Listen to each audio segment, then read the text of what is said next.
Olá pessoal, vamos seguindo nossa aula. Eu vou voltar, eu vou fazer novamente explicar o finzinho do vídeo anterior, para a gente ter uma sequência. Eu estava falando de critério com relação, obviamente, ao conceito de crime ainda. Falei da definição do crime legal, falei da lei de introdução ao Código Penal, que está no início do nosso código, artigo 1º, que dispõe sobre o crime. Da questão, principalmente, que ele traz nosso sistema de partido, né, onde traz a questão do delitos mais graves de contravenção penal, que são os crimes mais leves. A diferença de crime, delito e contravenção penal, que é baseado na pena, efetivamente na gravidade dos crimes. Tá? E estava falando, quando terminou outro vídeo, da questão do critério analítico ou dogmático, com relação a isso. Tá?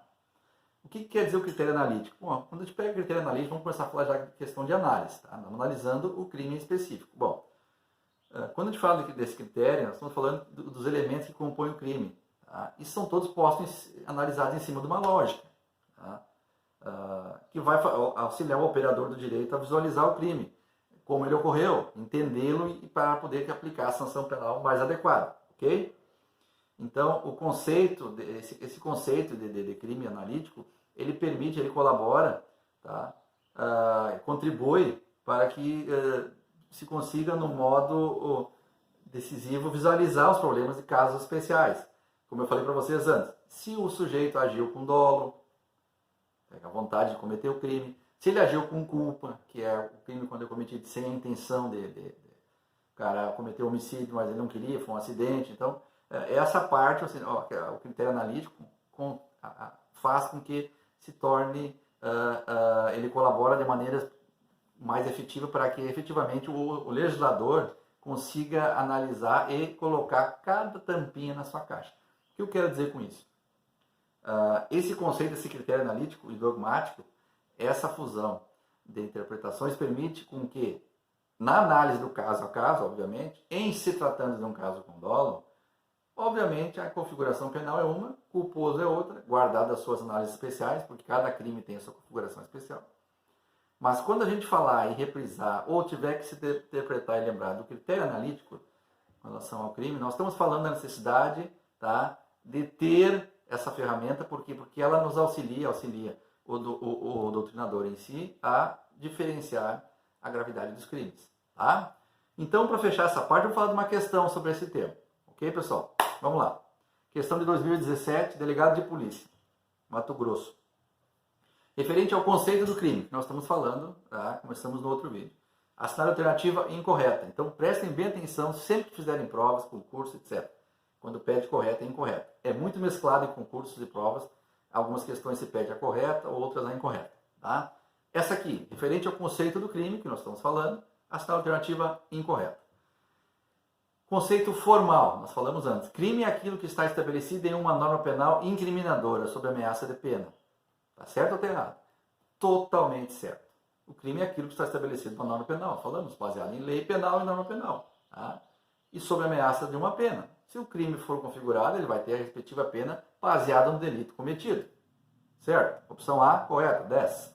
Opção B, conceito material. Crime é o comportamento humano causador de lesão ou perigo de lesão ao bem jurídico tutelado passivo de sanção penal. Totalmente certo. Crime é o comportamento humano causador de lesão. Só o ser humano pode cometer o crime, efetivamente, causador de lesão. Tá? Ao bem jurídico tutelado passivo de sanção. Óbvio, se houve um crime, tem que ser passivo de sanção. Então, a questão B, correta em cima do que nós falamos. O conceito legal. O conceito legal, lembra que nós falamos da lei de introdução ao Código Penal? Falei que está no início do Código, aquela coisa toda, artigo 1º, a lei 3.914 de 1941, uma lei novinha pra caramba, mais funcional ainda. Tá? Então, o conceito legal está disposto na lei de introdução ao Código Penal, decreto-lei 3.914 de 41, no seu artigo 1º. Tá? Correto? Exatamente o que nós falamos. E a opção D, conceito formal, diz, não, assertiva D, nem sempre haverá crime toda vez que ocorrer a ação entre conduta praticada e o tipo previsto na lei penal. Vou ler novamente. Nem sempre haverá crime toda vez que ocorrer a ação entre conduta praticada e tipo previsto na lei penal. Pessoal, toda vez que ocorrer uma ação, tá, entre a conduta praticada e o tipo previsto na lei penal, vai haver crime. Porque se houve a relação, houve a ação, houve o crime, e houve a relação entre a conduta praticada com a norma penal, é porque houve a configuração da norma penal com o crime. Portanto, a opção a ser marcada nessa questão concursal é a D, como incorreta. Por quê? Porque ela diz que nem sempre haverá crime toda vez que ocorrer uma ação entre a conduta praticada e o tipo previsto na norma penal. Sempre haverá crime. Sempre. Toda vez que ocorrer ação, ou seja, toda vez que ocorrer a ligação entre o crime praticado e a norma prevista. Houve o crime de estelionato, houve a relação com o artigo 171 do Código Penal. Então, é óbvio isso. Portanto, a opção a ser marcada como opção errada nessa questão é a opção D. Tá, pessoal? Vamos lá. Seguindo. Vamos falar dos sujeitos do crime. A gente sabe que o sujeito do crime é sujeito ativo e sujeito passivo. Mas vamos ver só um pouquinho quem pode ser sujeito ativo e quem não pode. Tá? Em que situações? Então tá. Sujeito ativo do crime. É óbvio, o sujeito ativo é aquele que comete o crime. É o autor da infração penal. É o que dá início ao mal a um sujeito que tem seus direitos fundamentais atingidos. Tá? Bom, quem pode ser sujeito ativo? Qualquer um? Não, não pode ser qualquer um. Pessoas ativas, com capacidade física e mental, com idade igual ou superior a 18 anos. Mas, professor, e o de 17? Lembrem da questão da maioridade penal. Abaixo de 18 anos estão resguardados pelo Estatuto da Criança e do Adolescente, o ECA. Portanto, o encaminhamento, quando se referir a crimes a menores de 18 anos, é tratado no Estatuto da Criança e do Adolescente. Não entra na seara do direito penal. Código Penal. Portanto, quem pode ser sujeito ativo, novamente? Pessoas ativas com capacidade física e mental, com idade igual ou superior a 18 anos. Lembrando que as pessoas com deficiência mental, etc., não têm capacidade de se gerir, de ser responsável pelos seus próprios atos, por isso elas são representadas e resguardadas por tutores ou pessoas do gênero. Tá? Responsáveis legais a quem a justiça determinou que ficassem como guardiões dessas pessoas. Então, essas pessoas não têm condições de serem sujeitos ativos de crime. Mas, professor, um doente mental cometeu um crime. Bom, ele não vai poder ser responsabilizado porque ele não tem capacidade penal para isso. Aí eu vou falar depois na sequência. Bom, mas a pessoa jurídica? A pessoa jurídica comete crime, não comete? É impune? Não, a pessoa jurídica não é impune. Tá? Então, a pergunta que não quer calar. A pessoa jurídica pode cometer crime? Pode, mas um tipo específico de crime. Pessoa jurídica pode cometer o crime ligado à área ambiental, só.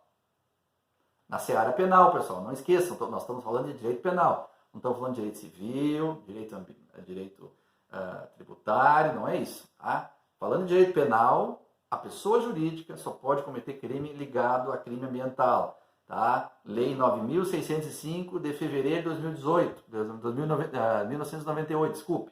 Então, pessoa jurídica pode cometer crime? Pode. Prática de crime ambiental, Lei 9.605 de 98. É a opção penal que se encaixa possível à pessoa jurídica. Bom, e o que fala rapidamente essa lei? Lei 9.605 de 98. Dispõe sobre as sanções penais e administrativas derivadas de condutas lesivas ao meio ambiente e de outras providências. O que diz o artigo 3º que trata da questão específica que nós estamos falando?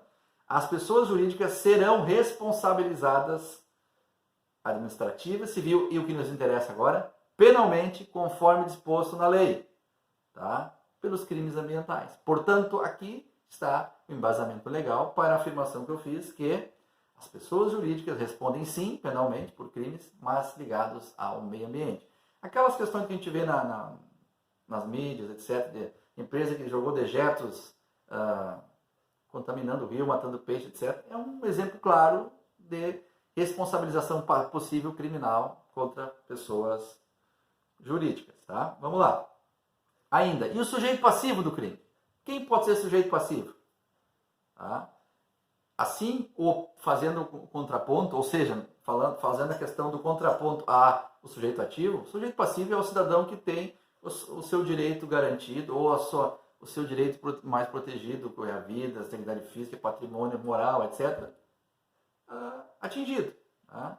É quem sofre as consequências da ação da infração penal de outrem, tá? Ou de outros, ok? Mas dentro do sujeito passivo existe observações a serem feitas. Vamos lá, são elas duas configurações possíveis de sujeito passivo, a formal e a material. O que a gente pode falar da sujeito passivo formal? Sujeito passivo formal é o Estado, gente. O Estado. Por que o Estado? Porque o Estado, como a gente sabe, ele é quem tem o poder de punir. É o mandatário punitivo que tem o dever e o poder de punir. Não somos nós. Tá? Mas o Estado é o sujeito passivo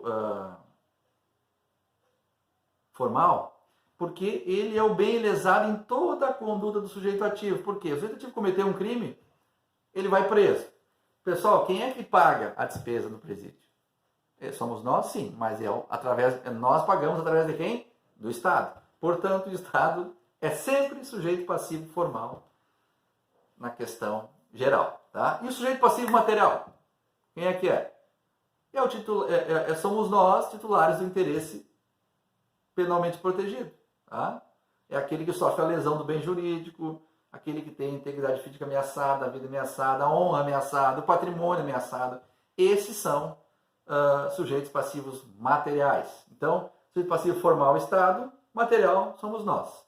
Ok? Dois tipos de sujeito passivo. Agora, para fechar essa parte, e para fechar essa configuração do conteúdo de hoje, vamos analisar uma questão. Tá? Vamos lá. Sujeitos do crime. Pessoal, questão concursal que tem a referência seguinte. Em relação aos sujeitos do crime, a assinala alternativa é incorreta. É a errada. Opção A. Sujeito ativo. Pessoas jurídicas nunca serão responsabilizadas penalmente pela prática de crime ambiental. Está certo ou está errado? Falamos há pouco tempo atrás. A possibilidade de pessoas jurídicas responderem penalmente por crimes é por crime ambiental. Aonde está isso? Na Lei 9.605 de 98. Portanto, a opção A está errada. Bom, mas então a gente resolveu a questão? Podemos sair, professor? Professor, vamos embora? Não. Sempre vamos analisar tudo, por quê? Para a gente entender por que as outras estão certas. Tá? Vamos lá. O que diz a opção B? Sujeito passivo. Trata-se de pessoa ou ente que sofre as consequências da infração penal. Perfeito. Sujeito passivo são as pessoas que são vítimas do sujeito ativo. Sofrem as consequências da ação do criminoso. Perfeitamente correto. Opção C. Sujeito ativo é o autor da infração penal. Claro, é o cara que pratica o crime. Tá? Ou no caso ambiental, a pessoa que pratica o crime. Sujeito passivo formal, falamos há pouco antes, é o Estado. Tá? Sempre é o bem lesado pela conduta do sujeito ativo. Falei no fim da fala dos slides anteriores. Sujeito passivo formal é sempre o Estado. Então, por isso nós temos que marcar a assertiva A como opção errada, porque ele diz que nunca serão responsabilizadas pessoas jurídicas por crimes ambientais. Sim, é a única possibilidade penal. Portanto, ela está errada. Portanto, a ser marcada aqui é a opção A. Tá, pessoal? Pessoal, fechamos por aqui mais essa parte do conteúdo. Até o próximo vídeo. Fiquem bem e cuidem-se.